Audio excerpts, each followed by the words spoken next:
స్వయంభుగా వెలసిన కాణిపాకం వినాయకుడి చరిత్ర తెలుసా? గణపయ్య నిజంగానే పెరుగుతున్నాడా? సత్యప్రమాణాలకు నెలవైన కాణిపాకం వరసిద్ధి వినాయకస్వామి ఓ బావిలో వెలసిన దివ్యక్షేత్రం కాణిపాకం. దేశంలోని వినాయకుడి ఆలయాల్లో కాణిపాకం ఆలయం ఎంతో ప్రసిద్ధి. కాణిపాకం వరసిద్ధి వినాయక స్వామివారు స్వయం వ్యక్తమై ఓ బావిలో వెలసిన దివ్యక్షేత్రం కాణిపాకం. దేశంలోని వినాయకుడి ఆలయాల్లో కాణిపాకం ఆలయంకు ఎంతో ప్రసిద్ధి.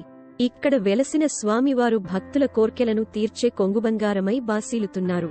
చిత్తూరు జిల్లాలోని బహుదా నది తీరంలో వెలసిన లంబోదరునికి 1000 ఏళ్ల చరిత్ర ఉంది.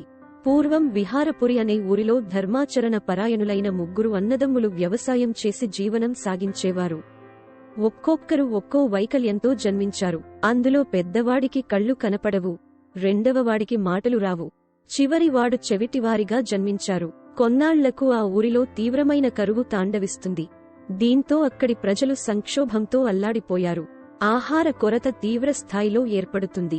ఈ సోదరులు పంటలు పండించుకునేందుకు తమకున్న స్థలంలో ఒక బావిని త్రవ్వాలని భావించి 3 అన్నదమ్ములు బావిని తవ్వడం ప్రారంభించారు. కొంత లోతు తవ్విన తరువాత అక్కడ ఒక పెద్దరాయి అడ్డు తగిలింది. అడ్డుగా ఉన్న బండరాయిని పెకలించడానికి 3 అన్నదమ్ములు అనేక ప్రయత్నాలు చేశారు. అదే సమయంలో రాయికి పార తగిలి వెంటనే రాయి నుంచి రక్తం చిమ్మి ఆ సోదరుల మీద పడింది. ఆ మరుక్షణమే వారి వైకల్యం పోయింది. ఈ విషయాన్ని వాళ్లు తమ ఊరి ప్రజలందరికీ చెప్పగా పరుగు పరుగున గ్రామ ప్రజలు బావి వద్దకు వచ్చి చూడగా వినాయకుడి రూపం దర్శనమిచ్చిందట. వెంటనే ఆ స్వామికి ప్రజలంతా కొబ్బరికాయలు కొట్టి పూజలు చేశారు.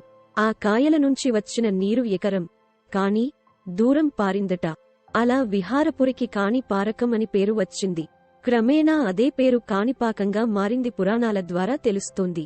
కాణిపాకం వరసిద్ధి వినాయక స్వామివారు స్వయంగా వెలిసారని చెప్పడానికి సాక్ష్యంగా నిలుస్తుంది మూలవిరాట్. ప్రపంచంలోనే అత్యంత మహిమ కలిగిన ఆలయంగా వరసిద్ధి వినాయకుడి ఆలయం పేరొందింది. బావిలో ఉద్భవించిన వినాయకుడు పెరుగుతూ వస్తున్నాడు. చోళ రాజుల కాలంలో కాణిపాక ఆలయంతో పాటు అనుబంధ ఆలయాలు నిర్మించినట్లు చరిత్ర చెబుతోంది.